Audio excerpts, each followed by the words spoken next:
Science Friday is brought to you by Progressive Insurance. Here's a helpful fact you might not know yet. Drivers who switch and save with Progressive save over $900 on average. Pop over to Progressive.com, answer some questions, and you'll get a quick quote with discounts that are easy to come by. In fact, 99% of their auto customers earn at least one discount. Visit Progressive.com and see if you can enjoy a little cash back. Progressive Casualty Insurance Company and Affiliates national average 12-month savings of $946 by new customers surveyed who saved with Progressive between June 2024 and May 2025. Potential savings will vary. WNYC Studios is supported by Alienware. Alienware's back-to-school event is the perfect time to score top gaming gear with incredible features and advanced engineering to go beyond performance. Start your Alienware journey with the Alienware 15 gaming laptop featuring Intel Core processors. Game, live stream, and multitask for hours on end. Pair your incredibly smooth gaming experience with immersive visuals and sound by saving on sleek Alienware monitors, headsets, and more. This limited time sale awaits you now at Alienware.com/deals. Hi,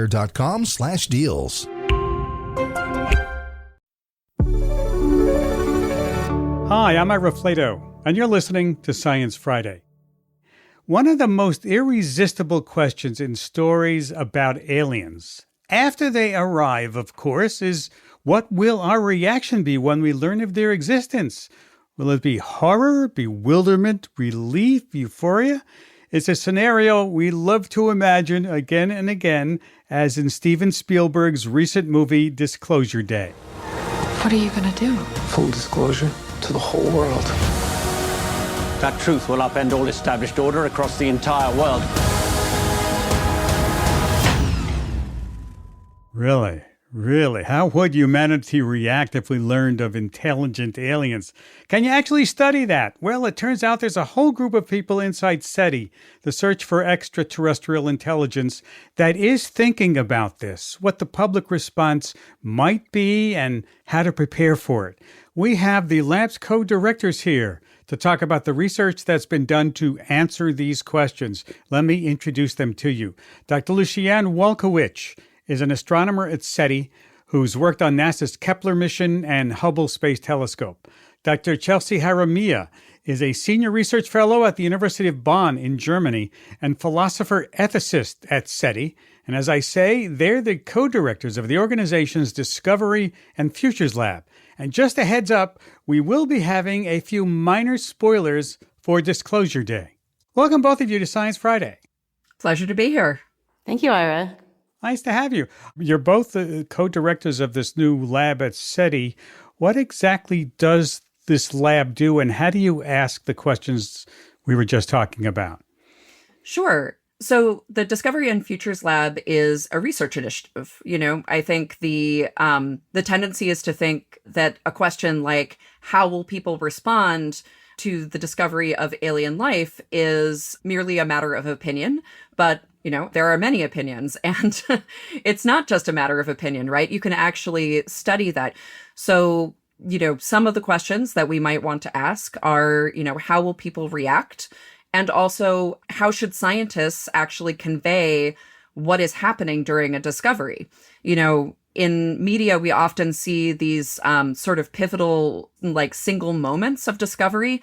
But in practice, we can all look at the ways that discoveries unfold in real time and understand that they're not a single moment, right?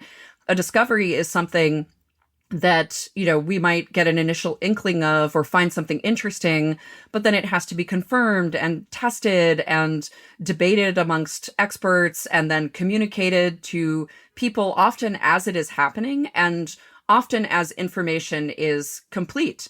Mm-hmm. And in many ways, it is difficult to say when a discovery is actually over. When do you have all of the complete information? Right. So some of the research that we can do, for example, is to look at the ways in which scientists are conveying what they are learning as these high-profile discoveries unfold, and then what are the best ways that people will understand the significance of those discoveries, while also not, you don't want to foment a bunch of fear, for example. But I think Chelsea has a completely different lens on this. Well, I was going to bring it back to the Disclosure Day clip at the beginning here. And so in Disclosure Day, if you've seen it, they make it very much a moment, not just scientifically, but for the media, where there is literally a moment where everyone in the media is immediately and suddenly on board, and this is confirmed and it's true, and every reputable organization is out there telling everyone about it.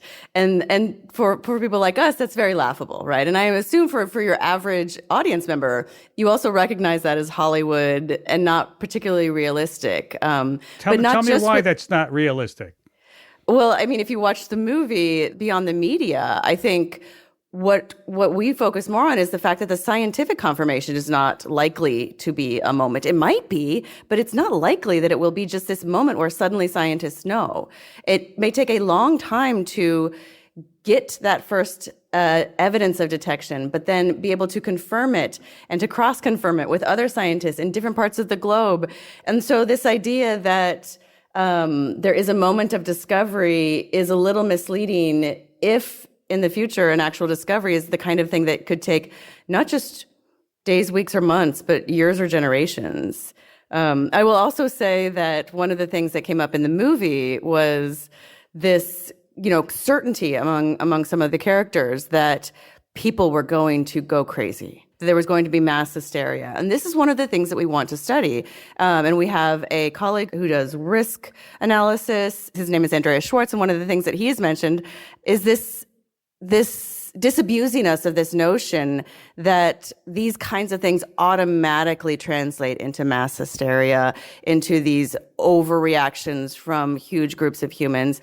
And it turns out that a lot of the risk analyses show that those aren't the typical reactions. People don't typically react to this kind of news with out of control, mob-like behavior. That's just not scientifically supported. Can you give me an example of some kind of reaction that you describe as comparable to discovering intelligent life that we've gone through that they would study as a precedent for this kind of reaction? Sure. One of the examples that he gave that I'm sure everyone is familiar with is the War of the Worlds, famous radio broadcast that, the history and the lore suggests that people started losing their minds and there was mass hysteria. And I think a lot of people know that that's like overplayed and overhyped and that wasn't the reality. But there's still that lingering stereotype of people won't be able to be normal or be cool if something big is announced. And maybe, but also maybe not. And we don't get to help ourselves to these conclusions until we've done the actual work. Right. Religion is another big part of Disclosure Day. And one of the main arguments against disclosing the disclosure of intelligent alien life is that, as you say, it will cause major religions to collapse. What do you think about this, Lucian? Well, you can probably tell that I'm laughing because, one of the things that I found really funny about Disclosure Day is that it keeps using the word religion, but then the only sort of religious representation in the movie is kind of like vaguely Catholic. And a Catholic nun, to be specific. Right, yeah. Right? As the ambassador for all of the world's religions. And even within Christianity, there's a wide variety of orientations towards the existence of aliens. For example, Mormons, aliens are part of the religion. In fact, in the past, there has been funding moved through Congress by Mormon congresspeople because they have a vested interest in proving the existence of alien life. And there are plenty of examples of other major religions that, routinely acknowledge the possibility or believe in the existence of these others beyond Earth. So, for some religions, it might present some kind of problem, but for others, it really doesn't. Do you think there's a disconnect in the way scientists at SETI think about this question versus the public? Yeah, I think it's not just scientists at the SETI Institute per se. I think in general, over the years that I've been in astronomy, I hear a lot of my colleagues who work on the search for life express a great deal of optimism and hope about what impact their research will have. And so you hear scientists who are engaged in the technical search for life, whether it's through SETI or astrobiology, express that they think this will be such a transformative event. But then, of course, you look at the surveys of even just the United States public, right? And you see that for a wide variety of people, they already believe that aliens exist somewhere in the universe, which I think scientists do as well. It's just that for scientists, we want definitive evidence. We want to be able to prove it through scientific approaches. And for a lot of people, just sort of thinking it's true is perfectly sufficient. And then, of course, some fraction of those folks also think that people are being visited by alien life, that there are landings here on this planet, et cetera. So clearly what, we as scientific researchers perceive as being this like huge transformation, for many people who are not practitioners of science, like that transformation, if it was going to happen, has already happened in the past, or maybe isn't as significant to them. And so that's definitely a disconnect in what I think my, community of fellow like astrobiologists and SETI scientists think the impact of their work could be and what its actual impact might be. What about the impact on the scientific community, where for all these years and, going back to Carl Sagan and before that, talking about how we need extraordinary evidence for an extraordinary discovery. How would they react if it were true, do you think? Would they say, wow, how could we have been wrong for so many years? Or, well, that's how science works? Well, one of the things that is really different now compared to in the past is the proximity of scientists to the communication of their science, and also to the demand for public information of a very high profile discovery. So, the most recent example that is outside of our field that you can think of, right, is the pandemic. We had a very high profile like scientific research effort in development of vaccines that for many of those people involved in those developments was very high risk to them personally. There was a great deal of demand on them to communicate about the developments in science as they were happening. And this is the kinds of questions we're interested in as well. So just recently, the IAA SETI committee released these brand new revisions of the post-detection protocols, which are a set of guidelines about, what happens if a SETI search is successful, if there's some sort of sign of, intelligent, technologically advanced life found in the universe. And one of the things that they cite is things like the fact that individual researchers should make every effort to be like open and transparent about the work as it evolves, what they are learning, etc., but that it shouldn't be solely on them to communicate their work as it evolves, because they also need to be doing the work themselves. And in high profile discoveries, that demand for more information can be quite intense. We all live in the era of social media in which many scientists themselves are science communicators. They're present on social media. So, for science and for scientists, I think there'd be a great deal of excitement. There'd be a lot of debate because that's how science works. And then also there would be these considerations of personal safety and how much they can communicate, et cetera, et cetera. After the break, what our guests think about the UAP hearings in Congress. Stay with us.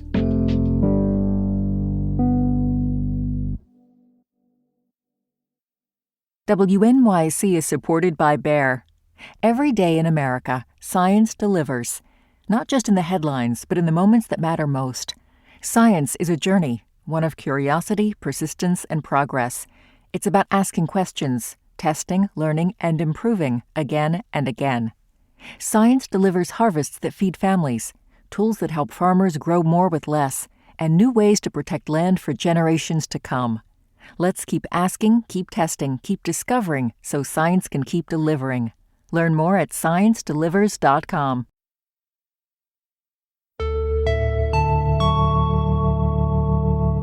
What have you both made of the UAP hearings in Congress over the past few years? Used to be known as, UFO hearings. Have they informed your work in any way? Yeah, I think, the UAP hearings and releases of information, I think have been really interesting to watch. I view anything like that with a healthy dollop of skepticism. Number one, I think it is totally normal that we see things that are not explained in the sky all the time, right? And sometimes they can be incredibly mundane. Many sort of historical UFO sightings, when people send up those lanterns that are like a paper bag with a little flame at the bottom of them, those historically create UFO sightings, etc. But also, we know there are many militaries testing and exploring what they can do with different kinds of technology, some of which are known and some of which are not known. And so anytime I see a lot of action around that, I also view it as somewhat opportunistic, in that, again, harnessing public attention around something that potentially has a lot of cultural capital can also be used to create additional funding channels for military offices, right? Like, if you want to make more funding for something in the government, what you do is you create a bucket it can go in. And you go to DARPA. Exactly. Yeah, so maybe for some of the actors involved, they are about bringing to light things that aren't being shared. But I think more often, I view them as being about moving the scads of money around behind the scenes towards the ends of the people involved, whether those are perceptible to us or not. And there is such a diversity of possibilities when it comes to what a discovery might look like.